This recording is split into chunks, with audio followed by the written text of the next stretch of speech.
Hello everybody, welcome back to another video. And in this video I'm going to be telling you about the Minecraft 1.8 news of the last week. So if you like Minecraft videos like this one, then please make sure you leave a like and subscribe to the channel for more Minecraft videos like this one. And so last week I talked about pre-release 2 and pre-release 3, but on the Wednesday when I uploaded that video we also got pre-release 4, which was a very small pre-release that just fixed 3 bugs, all 3 to do with crashes. So one was to do with creating nether portals in single biome worlds, one with going through end portals in single biome worlds, and another one that was to do with upgrading super flat worlds. So those crashes were fixed in pre-release 4. But that's not all we got last week. No, we've also gotten pre-release 5 and pre-release 6 and 7. And so since these are pre-releases, pretty much everything that has happened in them is lots and lots of bug fixes, which is really important because you don't want to have the full release having a lot of bugs. And so as for pre-release 5, there were lots of different bugs to do with textures that have been fixed. So there is the parrot wing texture that was fixed, the texture of the dark oak log was updated, the spruce door was fixed, lily pads, illusioners, red and blue gloss,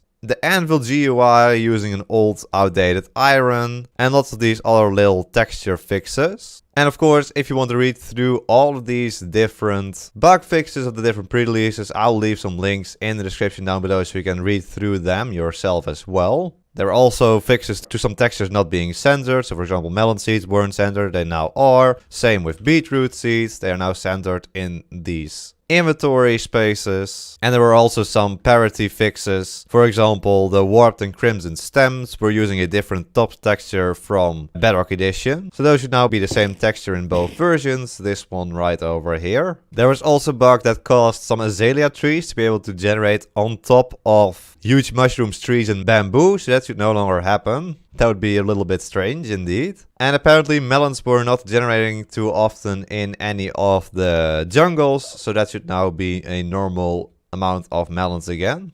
And then there's also a single change in the 5th pre-release, and that says if there's any bedrock at height 0 in a chunk, new world generation will happen under any non-air block at height 0 in that chunk. So as long as there is a block at y0 in your world, so it could be bedrock, could be any other block, then new generation will generate under it. But if you have air there, so for example, if you broke the bedrock at y0 in the old generation, then if you upgrade your world, no new blocks will generate under that broken bedrock. And so that means that the hole in your world will stay there, and also there will not be any bedrock at the bottom of the world there. So then on Monday we also got pre-release 6, which fixed a couple more bugs. So these aren't really interesting, of course. Once again, you can read through them yourself as well. But most of them were just little bugs that were introduced in previous snapshots or pre-releases that have been fixed. Some game crashes, some weird behavior, like nether bedrock roof being exposed, or dripstone not generating at high Y values.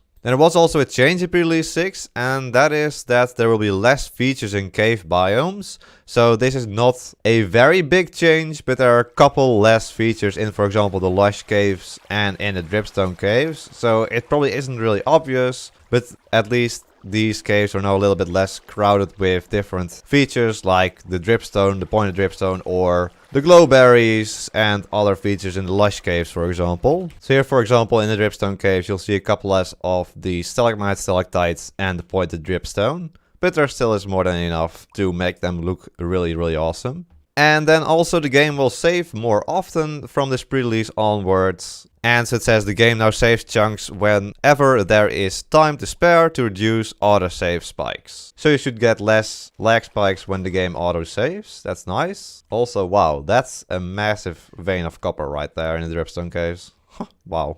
And so finally we also got Minecraft 1.18 pre-release 7 yesterday. So a little bit of a smaller pre-release here, just 5 bugs fixed and a little change. So the change we had in pre-release 6 was that the number of features and cave biomes were decreased a little bit, and in this pre-release they were increased a little bit once again. So they're probably around the same level as before, so nothing really happened there, I guess. Then as for the bugs, azalea trees will no longer be able to generate in more than 2 blocks of water. Servers will be able to generate amplified large biomes worlds from scratch. Render distance 13 will no longer cause excessive lag at the world border. And the dirt path of the dirt path texture is now at the right height. And then the final bug, I don't know what it means, it just says, when optimizing 1.17 world and 1.18, old level compound is not deleted, resulting in increased world size. Alright, so those are the 5 bugs fixed in pre-release 7, along with increasing the number of cave features once again. So those are the different updates we've gotten. Then I've also got a couple of tweets I wanted to show here. So if you've watched the last video, then you know that the Mojang developers were looking for some feedback on mob persistency to see if mobs should despawn if they picked up a naturally generated item. As King Beatrix here says, thank you for the feedback on the mob persistence topic. We won't be making changes for 1.18, but your feedback is valuable for us to look into a future release. So that would most likely be added to 1.19. And he also mentions here, we want to do it early in release cycle so we can get player feedback through snapshots. It's a bit too late for the cycle for 1.18. So then we have a tweet here by Ulraf who says, just finished adding the LA to Minecraft. Look at that amazing little LA. Yeah, look at this screenshot by Ulraf. Definitely an LA.